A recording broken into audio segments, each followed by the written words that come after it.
Hello, my name is Bharat Gotoskar and I love to show Mumbaikars the heritage hidden in the nooks and crannies of their own city. Today we are here to explore Mahim. Some of you may know it for the Mahim church, some of you for Mahim Dargah and some for the Sitla Devi temple. But for most people in the city, Mahim is just another railway station. So would you believe me if I told you that had the British and the Portuguese not come to Mumbai, this would have been the most important part of the city. Let's travel back in time to the 13th century. At that time, Mumbai wasn't a city, it was just a group of islands. This H-shaped island was the island of Mumbai, or Bombay as the British called it. And this island was the island of Mahim. Legend says that when Alauddin Khilji invaded Devgiri, a Yadav prince named Bhindev fled here and established his capital on this island and named it Mahikawati. So Mahikawati became Mahi for short, and later the Portuguese and the British called it Mahim. And hidden from the sight of this city, down this lane are some remnants from the time of Raja Bhimdev.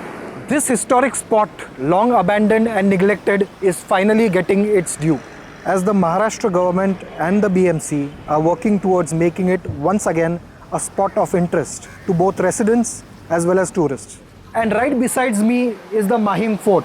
Historians tell us that it was captured by the Portuguese about 5 centuries ago from the Sultan of Gujarat, and though records before that are not available, it was probably built by Raja Bhimdev. The fort is at a very strategic location. It was guarding the Mahim Creek. What is so important about the Mahim Creek, you may ask? Well, 800 years ago, this was an entrance to something very important. Since the British came to Mumbai, the entrance of Mumbai harbour has been Colaba. And before that, the entrance of the harbour was right here. Ships would enter the harbour from the Mahim Creek and go around the island of Parel and dock somewhere near Shivdi. Some more evidences of this period in Mahim's history can be found at the Mahim police station, which is just behind this fort. In course of time, the fort and the island came under the rule of Sultan of Gujarat, but the importance of Mahim did not diminish. On the other side of the fort is the Dargah of Makhdoom Ali Mahimi. Makhdoom Ali was a Muslim saint and a scholar from that era. Around the Dargah would have been one of the oldest urban settlements on the islands of Mumbai, the Kasbah of Mahim. Some parts around here still give you the feel of a medieval coastal town rather than a modern city.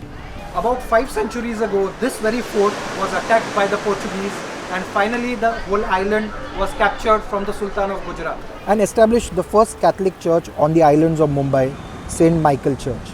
Of course, the earlier church building looked very different from the present one.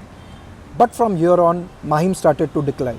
The Portuguese controlled a long strip of coast from the south of Gujarat to just south of Mumbai, and Vasai became the capital of these northern territories. In 1661, the Portuguese handed over the 7 islands of Mumbai to the English in a dowry deal. And as the English started developing the town of Bombay or Mumbai to the south, Mahim was further eclipsed. Under the British, Mahim became a port for bamboos and sand. Ships no longer bring bamboos here, but the bamboo traders continue to do business here. Even a small customs outpost from those days continues to survive. This used to be the northernmost edge of the Mahim island. If you wish to travel to Bandra across the creek, you would have to take a ferry from here till about 2 centuries ago. But when a few boats capsized during a monsoon storm, a road bridge called Mahim Causeway was constructed to connect the 2 islands, which is the road right behind me. You can still see some signs of the causeway from those days in Mahim. As the city of Mumbai began to develop and expand, Mahim became an insignificant part of the city. Its great history completely forgotten. But now efforts are on to revive the interest in its past. Let's have a look. Just few months ago, where I am standing used to be a garbage dump. The BMC has removed tons of garbage from here and replaced it with fresh sand to create a new public beach and a garden. In my view, the biggest attraction on the site is the 360-degree watchtower that you see right behind me. From here, you can see Worli, the Sea Link, Bandra, Mahim and the Mahim Bay. The neglected beach behind me is going to be cleaned up and is going to be refurbished with new sand. A trash boom is proposed to be installed at the mouth of the Mithi River to collect plastic waste. Once that is ready, it will be the first plastic-free beach in Mumbai. To prevent erosion of the beach, New trees have been planted which thrive on the saline area. The Mahim fort is going to be cleared of all the encroachments here, and the State Archaeology Department is going to restore it to its former glory. And the bamboo fencing right behind me blends really well with the bamboo bazaar right behind. And here you have an open air gym which is free for use for residents of Mumbai. And interestingly, if you see, all the equipment is made of wood which can withstand the salty moist air next to the sea. This is the initiative of the Tourism Minister of Maharashtra, Mr. Aditya Thackeray, and has been ably supported by the local corporator, Mr. Milind Vaidya. Once again, people will be flocking to Mahim not as invaders or as traders, but as residents and as tourists.